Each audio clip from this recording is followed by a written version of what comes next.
Hello students, welcome आपका एलिगेटेंट classes में। आपको पता है हमारी सीरीज शुरू हुई है पॉलिटिकल साइंस सब्जेक्ट की, जिसमें हम प्रिपरेशन करवा रहे हैं आपको प्री बोर्ड, बोर्ड और सीयूटी एग्जाम, जो कि आपका अल्टीमेट एम है। ट्वेल्थ में मार्क्स लाना बहुत अच्छी बात है, लेकिन ट्वेल्थ के बाद अपनी मनपसंद मंजिल की ओर बढ़ना वो और भी अच्छी बात है। और उसकी प्रिपरेशन हम आपको समय समय पर ध्यान दिलाते हैं, आपको अपनी ट्वेल्थ के साथ ही करनी होगी। आप चाहते हैं कि आफ्टर ट्वेल्थ आप वो कोर्स परस्यू कर सकें जिसमें आपको बहुत अच्छा इंटरेस्ट है, जिसमें आप अपना कैरियर आगे फ्यूचर के देखना चाह रहे हैं, और अगर वो कोर्स आपको इंडिया की टॉप सेंट्रल यूनिवर्सिटी से मिले तो इसके लिए आपको सीयूटी एग्जाम क्रैक करना और अच्छा स्कोर करना जरूरी है। तो सीयूटी एग्जाम के पॉलिटिकल साइंस के सब्जेक्ट के प्रिपरेशन के लिए एलिगेंट क्लासेस पॉलिटिकल साइंस की सीरीज लेकर आ रहा है, जिसमें हम आपका पूरा सिलेबस कवर करेंगे टॉपिक वाइज। अभी जो हमारा टॉपिक चल रहा है that is cold war and related topics to the cold war.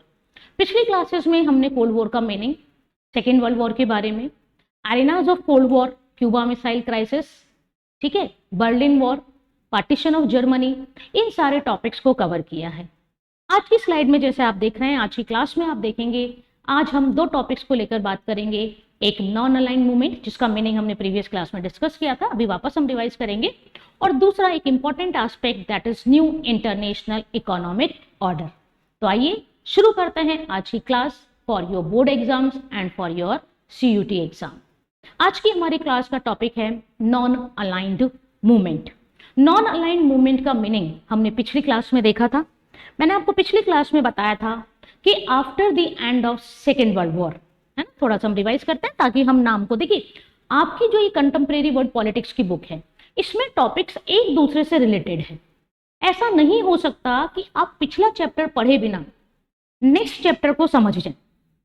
Her chapter, पहला चैप्टर जब आप पढ़ लेंगे तभी आपको दूसरा चैप्टर समझ में आएगा। ऐसा नहीं मनु आज फोर्थ चैप्टर पढ़ लेते हैं, आज मनु आज थर्ड चैप्टर पढ़ लेते हैं, फर्स्ट चैप्टर हम बाद में स्टार्ट करेंगे, तो आपको चैप्टर समझ में नहीं आएंगे।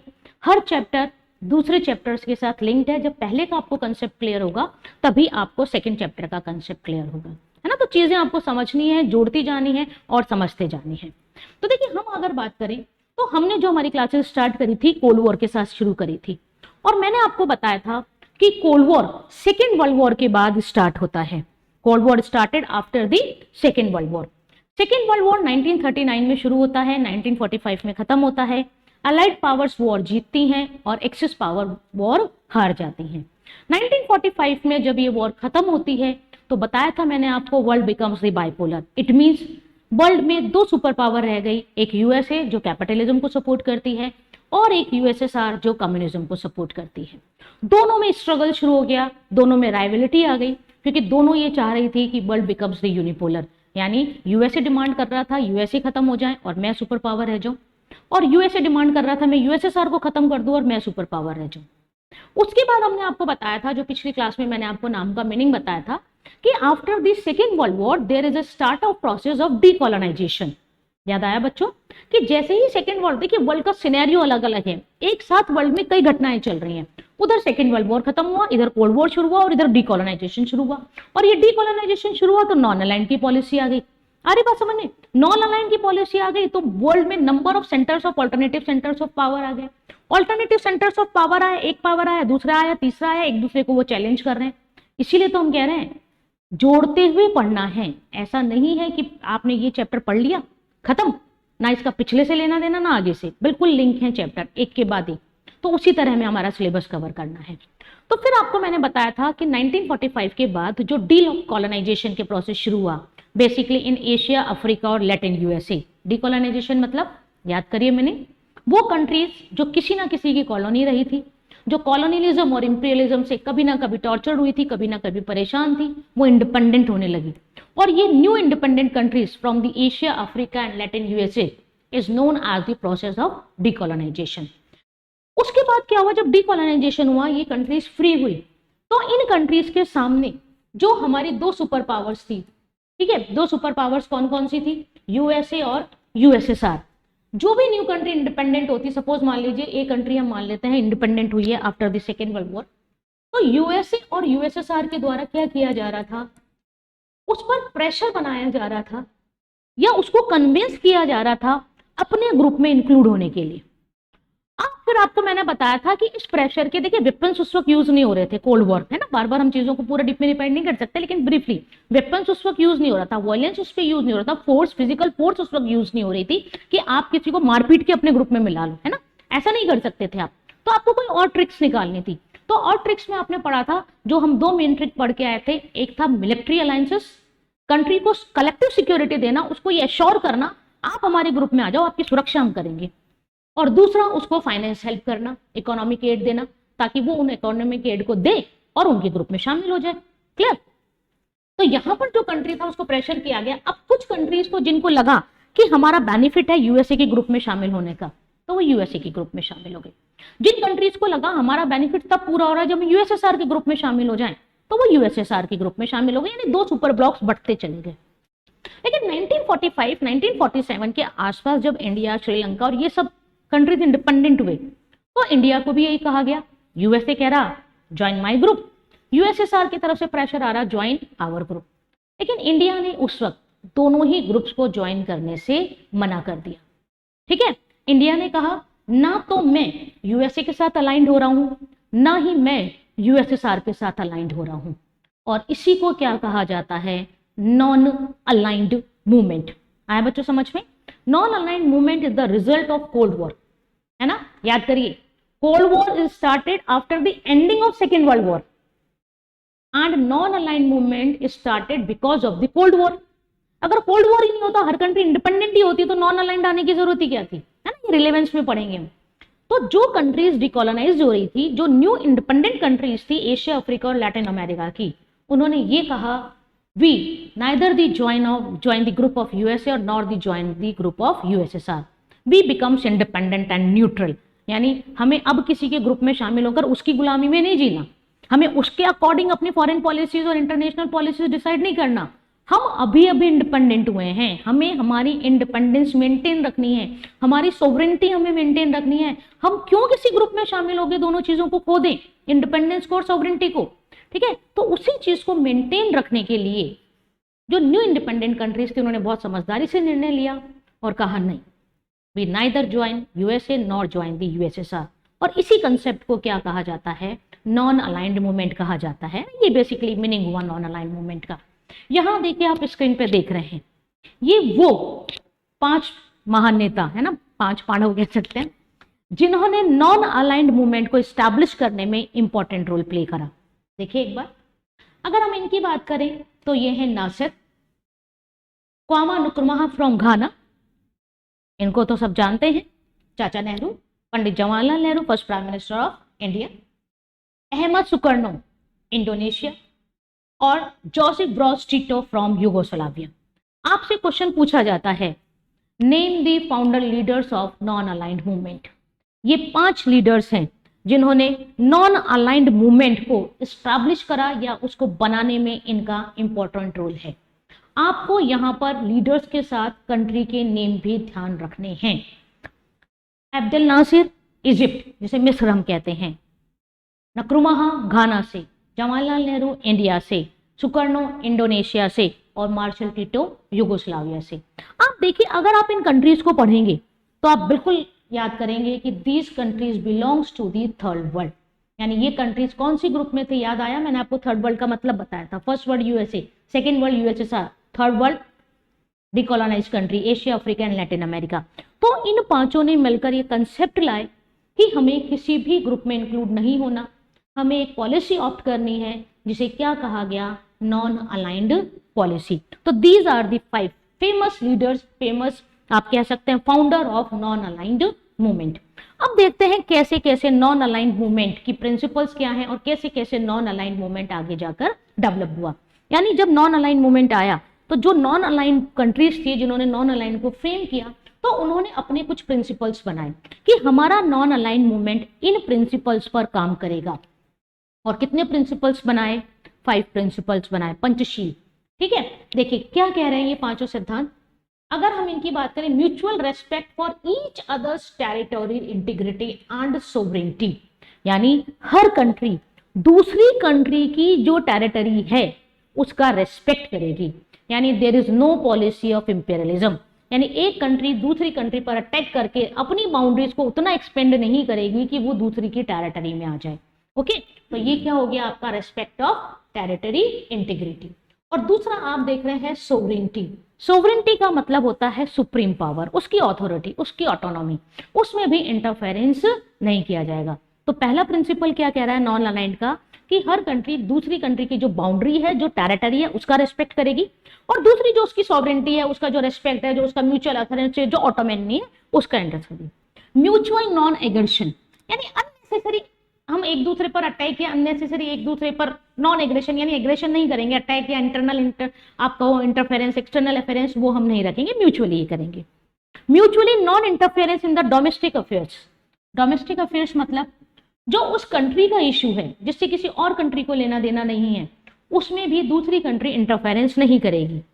इक्वलिटी एंड म्यूचुअल बेनिफिट, यानी अगर हम कोई एग्रीमेंट कर रहे हैं, हम कोई ट्रीटी कर रहे हैं, तो वो इक्वलिटी पे बेस्ड होनी चाहिए, और वो ऐसी होनी चाहिए जिसमें दोनों पार्टीज का बेनिफिट हो। ऐसा नहीं हो कि एक बहुत ज्यादा डिप्रेस्ड हो गया और एक बहुत ज्यादा सप्रेस्ड हो गया, जो हमने ट्रीटी करी वो बिल्कुल अनबैलेंस्ड है, एक को बहुत प्रॉफिट हो रहा है और एक को लॉस ही लॉस हो रहा है, तो ऐसी ट्रीटीज एग्रीमेंट नहीं होगा। और सबसे इंपॉर्टेंट, पीसफुल कोएग्जिस्टेंस, यानी अब वर्ल्ड को तीसरे वर्ल्ड वॉर में बिल्कुल नहीं डालना।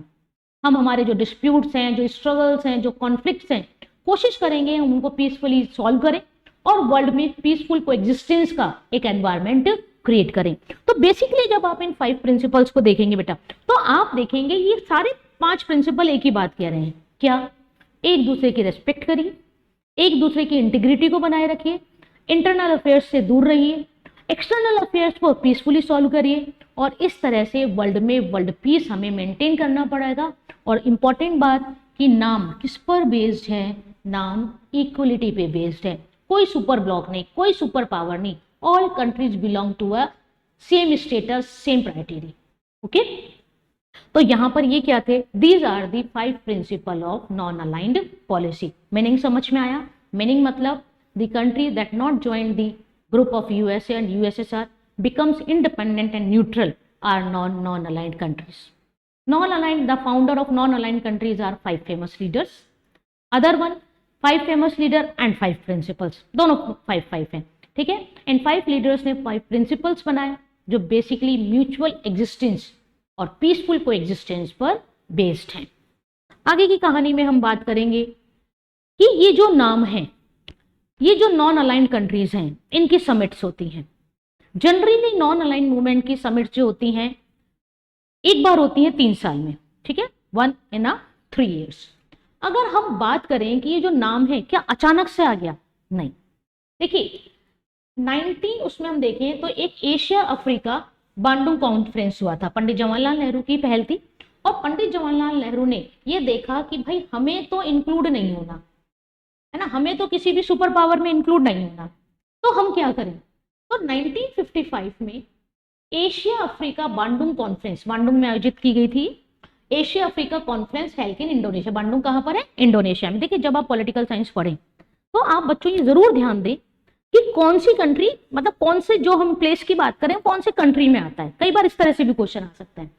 तो नाम बनाने का जो फर्स्ट एफर्ट है वो किसको माना जाता है? बांडुंग कॉन्फ्रेंस को माना जाता है।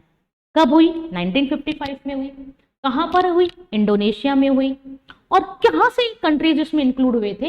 एशिया और अफ्रीका से। यानी बेसिक कंसेप्ट जो नॉन अलाइंड का आया वो यहां पर आया। लेकिन नॉन अलाइंड एक तरह से लीगली कब डिक्लेयर हो गया कि नॉन अलाइंड मूवमेंट बन चुका है, स्टार्ट हो चुका है? ये होता है सितंबर 1961 में। सितंबर 1961 में नॉन अलाइंड कंट्रीज की पहली कॉन्फ्रेंस होती है बेलग्रेड। और बेलग्रेड कहां पर है? यूगोस्लाविया में। बांडुंग इंडोनेशिया में है और बेलग्रेड कहां पर है? यूगोस्लाविया में। देखिए वही कंट्रीज के नाम आ रहे हैं जो अभी हमने 5 फाउंडर लीडर्स देखे थे, वो इन्हीं को बिलोंग कर रहे हैं, ठीक है। तो फर्स्ट समिट होती है 1961 में। उसके बाद हर 3 साल बाद समिट होती गई। सारी समिट्स तो नहीं, लेकिन हमें करंट समिट याद रखनी होती है। और यदि हम देखें कि एट प्रेजेंट नॉन अलाइंड में कितने मेंबर्स हैं, तो 120 मेंबर्स हैं। यानी आज की तारीख में वर्ल्ड में जितनी कंट्रीज हैं उनमें से कितनी कंट्रीज ने अपने आप को नॉन अलाइंड डिक्लेयर कर रखा है, और जो नॉन अलाइंड पॉलिसी में फेथ रखती है, बिलीव रखती हैं, वो कितनी कंट्रीज हैं? 120 कंट्रीज हैं, ठीक है। 120 कंट्रीज कब से हैं? अप्रैल 2018 से, यानी बढ़ती गई, 25 से शुरू हुआ था, फिर बढ़ते बढ़ते बढ़ते बढ़ते आज नॉन अलाइंड मेंबर्स कितने हो गए, नॉन अलाइंड कंट्रीज कितनी हो गई? 120। यानी जब भी नॉन अलाइंड की समिट्स होती हैं तो उसमें जो उसके पार्टिसिपेंट मेंबर्स हैं वो कितने हैं? 120 है, और मेंबर्स का मतलब यहाँ पर कंट्री है। ओके, अब आप देखिए ये जो 120 मेंबर्स हैं इनको डिवाइड किया गया है एरिया वाइज। कैसे? कि इन 120 में से 53 कंट्रीज आती हैं फ्रॉम एशिया एंड अफ्रीका, ठीक है, अफ्रीका से, 39 countries from Asia, 26 from Latin America and the Caribbean sea and 2 from Europe, Belarus and Azerbaijan, है ना। ये सारा क्या किया गया है? बाइफरकेट जो किया गया है 120 कंट्रीज को, तो वो थोड़ा सा आप ध्यान रख लें। वैसे जनरल इतना नहीं पूछा जाता 12th में या उसमें, लेकिन फिर भी आपसे ये पूछा जा सकता है कि नॉन अलाइन कंट्रीज में मेजर कंट्रीज किस कॉन्टिनेंट की हैं? तो फर्स्ट नंबर पे अफ्रीका एंड सेकंड नंबर पर एशिया। इस तरह से आपसे पूछा जा सकता है ना, तो ध्यान रखिए। टोटल मेंबर्स पूछे जा सकते हैं 120। First summit 1961, first effort 1955 Asia Africa Bandung conference. Bandung कहां पर? इंडोनेशिया में। बेलग्रेड कहां पर? यूगोस्लाविया में। क्लियर? अब नाम में कितने कंट्रीज हैं? एट प्रेजेंट स्ट्रेंथ पूछे तो 120 मेंबर्स, ठीक है। कब से है? 2018 से है। मेजर पोर्शन किस कॉन्टिनेंट का है? अफ्रीका का, वहां से 53 कंट्रीज आते हैं।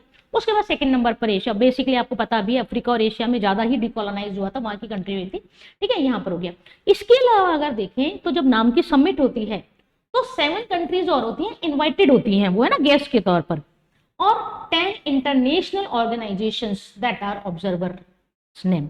ऑब्जर्वर्स मतलब ये नहीं आप आके उसकी वर्किंग सिस्टम को ऑब्जर्व करेंगे, कुछ करेंगे, नहीं। आप आइए, बैठिए, नाम की प्रोसेसिंग को ऑब्जर्व करिए, आप पे कोई सजेशन है तो दीजिए। तो हर बार समिट्स में 17 अदर कंट्रीज और 10 इंटरनेशनल ऑर्गेनाइजेशन भी इसमें पार्टिसिपेट करती हैं। अगर हम लेटेस्ट समिट की बात करें तो नाम की जो लेटेस्ट समिट हुई है वो हुई है 18th, और कहां पर हुई है ये? अजरबैजान की कैपिटल बाकू में। अजरबैजान यहाँ पर मेंबर है यूरोप का, तो वहां की कैपिटल बाकू में हुई है, और कब हुई है? 2019 में, ठीक है। अब जो होगी नाम की summit, that is 19th summit, होनी है, अभी हुई नहीं है, और वो प्रपोज्ड है कब होगी? 2024 में इन कंपाला युगांडा, है ना, अफ्रीका में। तो इस तरह से ये मैंने आपको क्या बताया? समिट्स ऑफ नाम बताया। क्या क्या हमने पढ़ा? हमने पढ़ा कि फर्स्ट एफर्ट्स कहां से स्टार्ट हुआ था नाम का? हुआ था 1955 में एशिया अफ्रीका बांडुंग कॉन्फ्रेंस, ठीक है। बांडुंग कहां पर? इंडोनेशिया। फर्स्ट समिट कब हुई नाम की? 1961, सितंबर 1961, बेलग्रेड, इंडोनेशिया। नाम में टोटल मेंबर्स कितने हैं आज? 120 मेंबर्स हैं। सबसे ज्यादा रिप्रेजेंटेशन किस कॉन्टिनेंट का है? अफ्रीका का है, 53 मेंबर्स। उसके बाद किसका नाम आता है? एशिया का आता है। जब जब समिट होती हैं तो 17 कंट्रीज और 10 इंटरनेशनल ऑर्गेनाइजेशन भी इसमें ऑब्जर्वर के रूप में पार्टिसिपेट करते हैं। करंट समिट जो लेटेस्ट समिट हुई है वो 18th समिट हुई है अजरबैजान बाकू में 2019 में, और जो प्रपोज समिट है that is 19th summit propose है जनवरी 2024 में। कहां पर हो सकती है? कंपाला युगांडा, ठीक है, इट मींस अफ्रीका कॉन्टिनेंट में। उसके बाद यदि हम बात करें कि कई बार क्या होता है, नॉन अलाइंड पॉलिसी पर ब्लेम लगता है ना, उसको क्रिटिसाइज किया जाता है, और क्रिटिसाइज करते हुए कहा जाता है it is the policy of isolation, it is the policy of neutrality. Isolation क्या होता है? अब तो शायद आफ्टर कोरोना हम सबको पता है कि आइसोलेशन क्या होता है, और कहीं ना कहीं लगता है आइसोलेशन इज अ पनिशमेंट, है ना। जब कोरोना में हम लोग बीमार पड़ते थे तो हमें आइसोलेट कर दिया जाता था, काफी कॉमन हो चुका था ये उस वर्ड आइसोलेट, मतलब आपको किसी से नहीं बोलना, है ना, छूना भी नहीं है, देखना भी नहीं है, इतना डरावना माहौल था, है ना। प्रेयर करें कभी भी ऐसा दोबारा इंसिडेंट नहीं होना चाहिए, ऐसे सर्कमस्टेंसेस वर्ल्ड में नहीं बनने चाहिए। तो आप याद करिए वो आइसोलेशन कितना दुख देता है कि आप बीमार हैं, आप परेशान हैं, और आपको ले जाके बंद कमरे में पटक दिया, और हर व्यक्ति आपके पास आने से डर रहा है, तो आपको क्या होगा? धीरे धीरे धीरे धीरे कोरोना परेशान करे या ना करे, हम खुद अपने आप को कर लेंगे, ठीक है। तो ऐसा ही वर्ड है ये आइसोलेशन। आइसोलेशन मैंने क्या कहा? नाम इज नॉट एन आइसोलेशन। हम बात कर रहे हैं कि नाम पर ये ब्लेम लगा कि आप तो आइसोलेटेड कंट्रीज हो, है ना। तो फिर जो कंट्रीज थी, जो नाम के मेंबर्स थे, उन्होंने रेस्पॉन्स किया और उन्होंने काफी सारी चीजें बताई थी। आपके सिलेबस में 2 की बात की गई है। वो कहते हैं non aligned movement is not isolation and not a neutrality. तो इसको समझते हैं। देखिए हेडिंग है आपका non aligned is not. Non aligned क्या नहीं है? Non aligned is not N isolation and not aligned is not N neutrality. अब देखिए मतलब क्या है। Means remaining from the world affair, मतलब कि हम वर्ल्ड अफेयर से अपने आप को दूर करके रहें। ऐसे आइसोलेटेड नहीं है कि वर्ल्ड में कुछ भी होता रहेगा और हम बोलेंगे नहीं, बिल्कुल हम सही को सही और गलत को गलत बोलेंगे ना। आइसोलेशन का मतलब तो क्या हो गया कि हमें कुछ लेना देना ही नहीं है कि वर्ल्ड में क्या हो रहा है कि नहीं। हम वर्ल्ड अफेयर से दूर नहीं हैं, हम एक्टिव पार्टिसिपेंट हैं वर्ल्ड अफेयर्स में। न्यूट्रलिटी का मतलब, neutrality refer principle to a policy of staying out of the war, ठीक है, यानी कहीं वॉर हो रहा है, हमें पता है कौन सही है कौन गलत है, लेकिन हम न्यूट्रल हैं, हम नहीं बोल रहे। तो जो नाम के फाउंडर्स थे उन्होंने लोगों को रेस्पॉन्स किया, उन पे जो क्रिटिसिज्म हुआ, जो ब्लेम लगा, उसको दूर किया और कहा कि ना तो हम आइसोलेट हैं ना ही हम न्यूट्रल हैं, हम वर्ल्ड में एक एक्टिव पार्टिसिपेशन है, हम एक्टिव पार्टिसिपेट हैं, लेकिन हम पार्टिसिपेट अपनी विजडम, अपनी सोच, अपनी सॉवरेनिटी और अपनी इंटीरियर टेरिटरी को ध्यान में रखते हुए ही करेंगे। हम किसी दूसरे सुपर ब्लॉक से इंस्पायर होकर, इन्फ्लुएंस होकर अपने डिसीजन नहीं लेंगे। लेकिन इसका मतलब ये नहीं है कि नॉन अलाइंड कंट्रीज बिल्कुल आइसोलेटेड हैं, बिल्कुल न्यूट्रल हैं, हमें कुछ लेना देना ही नहीं है। हम आइसोलेट नहीं है, हम न्यूट्रल नहीं है, बल्कि हम एक्टिव पार्टिसिपेंट हैं इन दी वर्ल्ड अफेयर। जहां हमें लगेगा कि ये सही है हम सही बोलेंगे, जहां हमें लगेगा ये गलत है हम गलत बोलेंगे, लेकिन हमारे डिसीजन हमारे होंगे, किसी और के नहीं होंगे। क्लियर? उसके बाद देखिए इंडिया एंड नॉन अलाइंड। पिछली क्लास में मैं आपके पास एक क्वेश्चन छोड़ के गई थी कि why India opt non aligned, कि इंडिया के सामने ऐसी क्या प्रॉब्लम्स थी कि उसने नॉन अलाइंड मूवमेंट को चूज किया। वो यूएसए के ब्लॉक में क्यों नहीं शामिल हुआ, वो यूएसएसआर के ब्लॉक में क्यों नहीं शामिल हुआ, है ना। तो देखिए उसका आंसर देखते हैं। Non aligned is the core of the Indian policy, ठीक है, हम इंडिया के कंसेप्ट में पढ़ रहे हैं। इंडिया ने बोला कि जो नॉन अलाइंड है it is the basic feature of Indian foreign policy. आपसे कई बार पूछा जाता है what are the main features of Indian foreign policy, तो एक फीचर हमें पता लग गया, नॉन अलाइंड मूवमेंट। धीरे धीरे सारे फीचर्स हमें पता लग जाएंगे। इंडियाज पॉलिसी नाइदर नेगेटिव और नॉर पॉजिटिव, यानी आप नॉन अलाइंड को नेगेटिव एस्पेक्ट में मत लीजिए कि आपने तो नॉन अलाइंड को इस तरह ले लिया है तो नेगेटिव है, इसको बोलना ही नहीं है, तो साइड में बैठा है, इसके एक्शंस तो नेगेटिव है। नेगेटिव मतलब ये नहीं है कुछ गलत कर रहे हैं, नेगेटिव मतलब निल, कोई रेस्पॉन्स नहीं। और ना ही हम पॉजिटिव हैं, पॉजिटिव मतलब पॉजिटिव होकर हम वर्ल्ड अफेयर्स पे डिसीजन देंगे, नहीं, हम बिल्कुल ध्यान से स्टडी करेंगे, रिसर्च करेंगे, नेशनल इंटरेस्ट को ध्यान में रखेंगे और फिर हमारे डिसीजन देंगे। India was an active participate in the world affairs, जो मैंने आपको बताया। India is not an isolate country, India is not a neutral country, but India is an active participate in the world affairs. India try to reduce differences between the super power bloc. देखिए India ने कहा कि मैंने non aligned policy इसलिए opt नहीं करी है कि मुझे दूर रहना है, मुझे डर है ये, बल्कि मेरी कोशिश है कि मैं नॉन अलाइंड पॉलिसी ऑप्ट करते हुए वर्ल्ड की जो ये दो सुपर पावर्स हैं इनके बीच जो कॉन्फ्लिक्ट चल रहा है, जो टेंशन चल रही है, उसको क्या करूं, रिड्यूस करूं।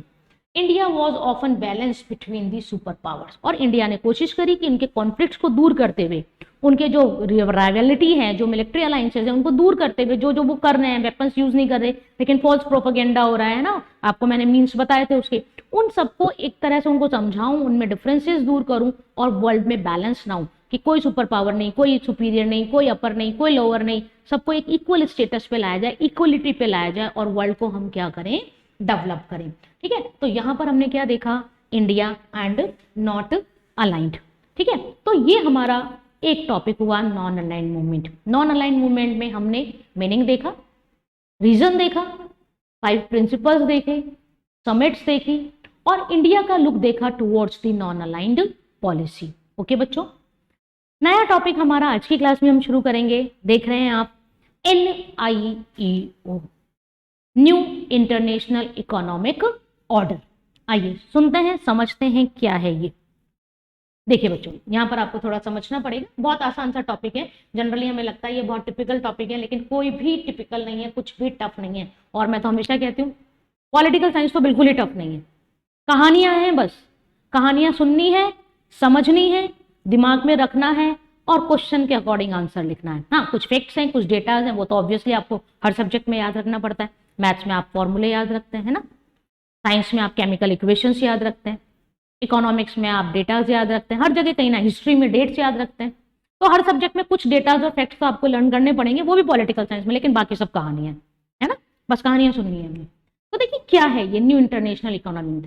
देखिए सबसे पहली बात कि ये जो new international economic order begin होता है end of world war second. मतलब वही मैंने कहा ना, लिंक है। जैसे ही सेकेंड वर्ल्ड वॉर एंड होता है, ठीक है, तो क्या होता है, वर्ल्ड में इकोनॉमिकली डिस्टर्बेंस भी आ जाता है। अब तक हम पॉलिटिकल और मिलिट्री डिस्टर्बेंस की बात कर रहे थे, अब यहां पर हम इकोनॉमिक डिस्टर्बेंस की बात करेंगे। देखिए बच्चों, the entire world economic system had been disturbed due to the world war. युद्ध लड़ा, सारा पैसा खत्म, वेपन्स बनाने में खत्म। मैंने कहा था ना, रोटी खाने को पैसा हो या नहीं हो, हथियार जरूर बनाएंगे। वर्ल्ड वॉर में बनाए, यूज करा, कोल्ड वॉर में बनाए और यूज भी नहीं करा, ठीक है। And the international monetary system had broken down. जो इंटरनेशनल मॉनिटरी सिस्टम था वो खत्म, जो बना रहा। Due to this the gap between developed and developing countries widen even more. क्या कहना चाह रहा है ये पैराग्राफ? ये पैराग्राफ ये कहना चाह रहा है कि because of this second world war, world economic disturbed, यानी पूरी विश्व की अर्थव्यवस्था चौपट। पैसा वाला पैसा, गरीब गरीब, और एक मेजर गैप क्रिएट हो गया इसके बीच में, डेवलप्ड और डेवलपिंग कंट्रीज के बीच में। अब मेजोरिटी ऑफ नाम कंट्रीज है ना, देखिए अब जब हम नाम पढ़ के आए तभी तो हमें एनआईओ समझ में आएगा। अब आप सोचिए हम नाम तो पढ़े नहीं और एनआईओ पढ़ लो तो यहीं अटक जाओगे आप तो, है ना। तो हर चैप्टर को लिंक करके पढ़ना है। The majority of non aligned countries were categorise as a least developed countries. देखिए यहाँ पर आपके पास क्या क्या वर्ड आया, डेवलप्ड, डेवलपिंग और लीस्ट डेवलप्ड कंट्रीज, ठीक है। अगर आप वर्ल्ड को देखेंगे तो इसमें कुछ डेवलप्ड कंट्रीज हैं, यानी जो डेवलप्ड हो चुकी हैं, कुछ डेवलपिंग जो डेवलप होने के रास्ते पर है ना, जैसे हम सीयूटी को क्रैक करने के रास्ते पर है। लेकिन उस वक्त जो नॉन अलाइंड कंट्रीज थी उनको किस तरह कैटेगराइज किया जा रहा था, लीस्ट डेवलप्ड कंट्रीज, यानी ये अभी इनको बहुत टाइम लगेगा, डेवलपिंग में चल रहे हैं, ये लीस्ट डेवलप्ड कंट्रीज है। अब देखिए क्या है, the new international economic order, इसकी फुल फॉर्म आपको याद होनी चाहिए, is a set of proposal advocated by the developing countries to end economic colonization and dependency through a new international economy। देखिए बेटा, बहुत आसान भाषा में आप समझिए इसको। ये क्या कह रहा है कि सेकेंड वर्ल्ड वॉर के बाद जो डेवलप्ड कंट्रीज थी, ठीक है, और जो डेवलपिंग कंट्रीज थी, उनमें काफी इकोनॉमिक गैप आ, ठीक है।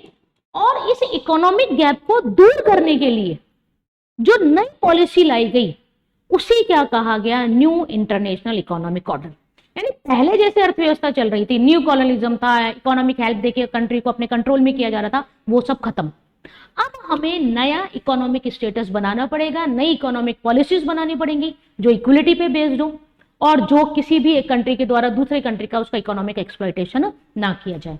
यहां देखिए theme of NIO, the theme of NIO is trade not aid. It means व्यापार करो, सहायता मत दो, ठीक है। क्यों? क्योंकि सहायता लेने से हमारा डेवलपमेंट नहीं हो रहा है, ठीक है। आप हमें सहायता दे रहे हैं, हम आपसे पैसा उधार ले रहे हैं, उधार उधार उधार उधार चढ़ता जा रहा है और हम उस उधार को चुका ही नहीं पा रहे, क्योंकि ट्रेड तो हो ही नहीं रहा, इकोनॉमी तो हमारी सुधर ही नहीं रही। तो न्यू इंटरनेशनल इकोनॉमिक ऑर्डर का स्लोगन क्या था, ट्रेड नॉट एड, यानी आप हमारे साथ इक्वलिटी की बेसिस पर ट्रेड करो, है ना, हमें ट्रेड में सुविधाएं दीजिए, इंपोर्ट ज्यादा करो, ठीक है, एक्सपोर्ट इंपोर्ट को आगे बढ़ाएं, पॉलिसीज को रिलायबल किया जाए, रिलैक्सेशन किया जाए, टैक्सेस कम किए जाए, ट्रांसपोर्ट हेल्प की जाए, ताकि हम अपने आप को डेवलप कर सकें। हेल्प से कभी भी कोई डेवलप नहीं होता है ना, एफर्ट्स करने पड़ते हैं, और एफर्ट्स कब होंगे, जब ट्रेड होगा। तो यहाँ पर स्लोगन क्या दिया गया, ट्रेड नॉट एड, है ना, यानी व्यापार करिए, सहायता नहीं। इसके बाद हम बात करें, एक आप देख रहे हैं अंकटाड, इंपॉर्टेंट है। देखिए क्या होता है, अगर हम एनआईओ की बात करें, देखिए कोई भी चीज एकदम से आसमान से उतर के नहीं आ जाती, नॉन अलाइन ऐसे नहीं सोचा और आ गया। 1947 से शुरू हुआ, पहला एफर्ट 1955 में किया और पहली सबमिट 61 में, कितना पीरियड लगा, यानी ग्रेजुअली डेवलपमेंट होता है, कोई थॉट आता है तो उसका ग्रेजुअली डेवलपमेंट होता है। तो वही हम देखें, तो यदि हम अगर आपसे ये पूछा जाए कि न्यू इंटरनेशनल इकोनॉमिक ऑर्डर का मेन फॉरम क्या था, मतलब किस ऑर्गेनाइजेशन के द्वारा इसकी डिमांड की गई, तो डेफिनेटली आपके पास आंसर आएगा नॉन अलाइंड, ठीक है। जो ये था एनआईओ था, वो नॉन अलाइंड मूवमेंट का रिजल्ट था, ठीक है। नॉन अलाइंड मूवमेंट हुआ और नॉन अलाइंड की जो कंट्रीज थी उन्होंने ही किसकी डिमांड करी थी, आपके एनआईओ की डिमांड करी थी। अब उन्होंने तो डिमांड कर ली, लेकिन ये ओरिजिनेट कब हुआ, तो देखिए अगर हम आइडिया की बात करें तो जो ये एनआईओ का ओरिजिनेट था ये हुआ था 1972 में, जब अंकटाड की कॉन्फ्रेंस हुई थी। और इस कॉन्फ्रेंस का टाइटल क्या था? Towards a new trade policy for development. It is important. ठीक है, हमने एनआईओ का मीनिंग देखा। सिंपल याद रखिए, new international economic order demand थी डेवलपिंग कंट्रीज की that equal trade but not aid to their economic growth, to release the gap between the economic super powers and least developed countries. बहुत आसान भाषा में आपको याद रखना है। न्यू इंटरनेशनल इकोनॉमिक ऑर्डर क्या हो गया? जो अल्प विकसित राष्ट्र है उनसे उन्होंने रिक्वेस्ट करी कि आप हमारी इस तरह हेल्प करिए कि हमारा इकोनॉमिक डेवलपमेंट हो, हमारा एक्सप्लॉइटेशन मत करिए, हमें एड मत दीजिए, हमारे साथ ट्रेड करिए। न्यू इंटरनेशनल इकोनॉमिक ऑर्डर किस ऑर्गेनाइजेशन के द्वारा डिमांड की गई? नॉन अलाइंड के द्वारा। इसको स्टैब्लिश किसने किया? अंकटाड में हुआ। ये कब हुआ? 1972 में हुआ। इसमें कॉन्फ्रेंस हुआ। कॉन्फ्रेंस की अगर हम रिपोर्ट तैयार करें तो रिपोर्ट क्या आई थी? Towards a new trade policy for development, यानी अब ट्रेड पॉलिसी जो पुरानी थी उसको चेंज करना है और नई ट्रेड पॉलिसी लाना है। मैंने कुछ फैक्ट्स दिए हैं अंकटाड के बारे में। United Nation conference on trade and development, United Nation वाला हम चैप्टर पढ़ेंगे। It is the one of agency of the United Nation of organisation. When it is frame in 1964। Headquarter of UNCTAD Geneva, Switzerland. Sector trade and development. Is India member? Yes, India it is a member. And इसकी parent organisation कौन सी है? General assembly of UNO. बिल्कुल एक chapter है आपका international organisation, वहां सब चीजें हम डीप में पढ़ेंगे, लेकिन यहाँ अंकटाड आया है तो मैंने आपको फैक्ट्स दे दिए और ये फैक्ट्स आपको याद रखने पड़ेंगे। United Nation conference on trade and development, यानी इसका काम ही क्या है? ट्रेड के लिए policies banana on the basis of equality. इसके बाद देखिए the main principle of NIO, हमने नाम के भी पढ़े थे, लेकिन अगर हम इसकी भी बात करें तो जो एनआईओ है इसके प्रिंसिपल्स यदि हम देखें तो देखिए क्या है? कुछ प्रिंसिपल्स तो कॉमन होते हैं बच्चों। देखिए, all nations are sovereign and equal, so no country can interference the internal affairs of another nation. वही बात, ये आपने ऐसा ही कुछ नाम में भी पढ़ा था। बिल्कुल वही है कि हर कंट्री सोवरेन है, इंडिपेंडेंट है, तो कोई भी कंट्री उसके इंटरनल अफेयर्स में, डोमेस्टिक अफेयर्स में इंटरफेरेंस नहीं करेगी। There should be peaceful cooperation between all the members. Peaceful coexistence पढ़ा था वहां पर, वही है। Reduce the cost of technology from the western countries. देखिए एक्चुअली अगर आप वर्ल्ड का मैप उठा के देखेंगे ना तो आप वर्ल्ड के मैप में देखेंगे वेस्टर्न जो कंट्रीज हैं दे आर डेवलप्ड और ईस्टर्न वाला जो पार्ट है दे आर डेवलपिंग, है ना। तो मोनोपोली जो चल रही थी वो वेस्टर्न कंट्रीज की चल रही थी, है ना। वहां भी आजकल ये बर्लिन में भी ईस्ट बर्लिन से वेस्ट बर्लिन लोग भागे थे, वेस्ट बर्लिन से ईस्ट बर्लिन नहीं भागे थे, याद आया। तो ये जो कह रहे हैं कि जो टेक्नोलॉजी की कॉस्ट है जो आप एक दूसरे को दे रहे हैं उसकी कॉस्ट रिड्यूस करो ताकि किसी के पास कम इकोनॉमी है तो वो भी टेक्नोलॉजी का बेनिफिट ले सके। All countries will participate fully and equally in creating the NIO, यानी एनआईओ को जब हम फ्रेम कर रहे हैं तो किसी भी सुपर पावर की मोनोपोली उस पर नहीं होनी चाहिए। हर कंट्री को इक्वल राइट दिया जाए, इक्वल उसके अगर बनाया जाए, और जो आप इकोनॉमिक सिस्टम ऑप्ट करें वो इकोनॉमिक और सोशल सिस्टम हो अकॉर्डिंग टू इट्स विशेस। यानी ऐसा नहीं हो कि केवल वेस्टर्न कंट्रीज की विशेष पूरी हो रही और ईस्टर्न जो डेवलपिंग या एलडीसी कंट्रीज हैं उनकी तो कोई विश पूरी नहीं हो पा रही, वो तो एक्सप्लॉइट ही होते जा रहे हैं। ऐसा नहीं होना चाहिए। Every state has the exclusive right, it is the important, over its natural resources and all the economic activity। देखिए बेटा ये बहुत इंपॉर्टेंट है, मतलब कि जिस स्टेट का, जिस कंट्री का नेचुरल रिसोर्स है उस पर उसका ही राइट होना चाहिए। कितना जाएगा, कितना सेल होगा, किस रेट में सेल होगा, वो दूसरी देश की एमएनसीज डिसाइड ना करें। उसकी जो नेचुरल रिसोर्सेज हैं उसका उसी कंट्री का राइट रहे और ऑल द इकोनॉमिक एक्टिविटीज भी कौन करे? वही उसको कंट्रोल करे। ठीक है, तो इस तरह से हमने एनआईओ पढ़ा। क्लियर? तो एनआईओ आपको समझ में आया। तो देखिए आपकी बुक चल रही है कंटेम्प्रेरी वर्ल्ड पॉलिटिक्स। आप सिलेबस उठा के देखना बच्चों आराम से, हम कोई भी टॉपिक स्किप नहीं कर रहे हैं, बिल्कुल जैसे जैसे टॉपिक है वैसे वैसे आपको पढ़ाया जा रहा है। बहुत ईजी लैंग्वेज में पढ़ाने की कोशिश कर रहे हैं ताकि आपको समझ में अच्छे से आए, कंसेप्ट आपके क्लियर हो, और चीजों को हम बार बार रिवाइज भी करते हैं ताकि आपको कोई कंफ्यूजन हो, कुछ हो। मैंने पहले भी कहा है, फिर मैं कह रही हूं, अगर पॉलिटिकल साइंस से रिगार्डिंग किसी भी बच्चे को कोई भी हेल्प चाहिए तो आप बिल्कुल हमें कमेंट करिए। नीचे हमारा डिस्क्रिप्शन आता है, टेलीग्राम चैनल का लिंक है, आप वहां पर अपनी डिमांड रखिए, अपने क्वेश्चंस रखिए। किसी पर्टिकुलर टॉपिक में आपको ज़्यादा प्रॉब्लम है उसको रखिए, हम उसको पहले लेकर आएंगे, आपको समझाएंगे। क्योंकि हमारी कोशिश है हम हमारे 12th के बच्चों की हर संभव कोशिश करें उनको उनके ही सब्जेक्ट में अच्छा स्कोर दिलाने की। तो बच्चों आज तक जो हमने टॉपिक्स कवर करे हैं वो देखिए, आपकी बुक थी कंटेम्प्रेरी वर्ल्ड पॉलिटिक्स, है ना। आपकी 2 बुक्स हैं, मैंने बताया था, एक भारत घुमाती है और एक विश्व घुमाती है ना। तो हम पहले विश्व घूम रहे हैं, भारत तो हम घूम ही लेंगे। तो बुक का नाम है आपका कंटेम्प्रेरी वर्ल्ड पॉलिटिक्स, यानी पूरे वर्ल्ड की पॉलिटिक्स हमें पढ़नी है। अगर हम देखें तो इसमें यूनिट 1 हम कंप्लीट कर चुके हैं। एक यूनिट हमारी कंप्लीट हो गई है। अगर हम यूनिट का मेन टाइटल देखें तो यूनिट का मेन टाइटल था कोल्ड वॉर एरा, यानी कोल्ड वॉर से रिलेटेड जो जो इंसिडेंट थे, ठीक है। और जो हमारी यूनिट सेकंड होगी वो शुरू होगी आपकी द एंड ऑफ बाइपोलरिटी। इसको हम कंटिन्यू करेंगे, है ना। तो अगर हम बात करें कि हमने इस वाले टॉपिक में या जो ये यूनिट हमने कवर करी, हमें किस किस पे एम्फेसिस देना है। देखिए, एक तो आपको थोड़ा सा पता होना चाहिए सेकेंड वर्ल्ड वॉर के बारे में, ठीक है। ये मैं थोड़ा सा वापस लिख देती हूँ जिससे आपको याद रहे। दूसरा, आपको पता होना चाहिए कोल्ड वॉर के बारे में, ठीक है। कोल्ड वॉर में इसका मीनिंग क्या था, मीन्स क्या है, पीरियड क्या है, ठीक है। ये चीजें हमने पढ़ी। फिर हमने एक टॉपिक पढ़ा एरिना ऑफ कोल्ड वॉर, वो कॉन्फ्लिक्ट्स जो हुए लेकिन अपने दायरे में थे, थर्ड वर्ल्ड वॉर में चेंज नहीं हुए। इसमें हमने क्या क्या पढ़ा, बर्लिन ब्लॉकेड पढ़ा, पार्टीशन ऑफ जर्मनी पढ़ा, क्यूबा मिसाइल क्राइसिस पढ़ा, कोरिया वॉर पढ़ा, याद आया। ये सारे थे एरिना। और हमें क्या ध्यान रखना है, एरिना ऑफ कोल्ड वॉर के बाद आपको नॉन अलाइंड मूवमेंट पूरा ध्यान रखना है। और एक टॉपिक हमने क्या पढ़ा है, new international economic orders. These are the सब topics in this unit, cold war, arena of cold war, non aligned movement and new international economic order. ये हमारा पोर्शन कंप्लीट हो गया, इंपॉर्टेंट पोर्शन, इंटरेस्टिंग पोर्शन, ठीक है। Cold war हमने समझ लिया, यानी कोल्ड वॉर क्यों शुरू हुआ, कैसे शुरू हुआ, कोल्ड वॉर के पीरियड में और करस्पॉन्डिंग इंसिडेंट्स क्या हुए। अब हम नेक्स्ट वीडियो में स्टार्ट करेंगे आपकी सेकेंड यूनिट। सेकेंड यूनिट बच्चों बात करती है एंड ऑफ बाइपोलरिटी, यानी जो ये बाइपोलर वर्ड था, ये बाइपोलर ना होकर क्या हो गया, यूनिपोलर हो गया, है ना। यूनिपोलर मतलब दो सुपर पावर नहीं, एक सुपर पावर। और वो सुपर पावर कौन सी, यूएसए, है ना। तो दिमाग में क्वेश्चंस आते हैं, अरे ये क्या हुआ, अब तक तो हम दो सुपर पावर की बात करते आ रहे थे, अचानक से यूएसएसआर कहाँ गया और अमेरिका ही सुपर पावर क्यों रह गया।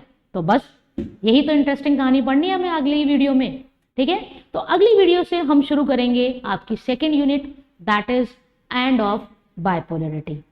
तो बने रहिए, देखते रहिए एलिगेंट क्लासेस, प्रिपरेशन करते रहिए अपने बोर्ड एग्जाम और सीयूटी के लिए, क्योंकि मंजिल दूर नहीं है। हम चाहते हैं हमारे सभी स्टूडेंट्स का, बिल्कुल वही लाइन, उनको उनकी मनपसंद यूनिवर्सिटी में एडमिशन मिले with their favourite courses. Okay students, thank you all of you, have a good day. मिलते हैं अगले वीडियो में, थैंक यू।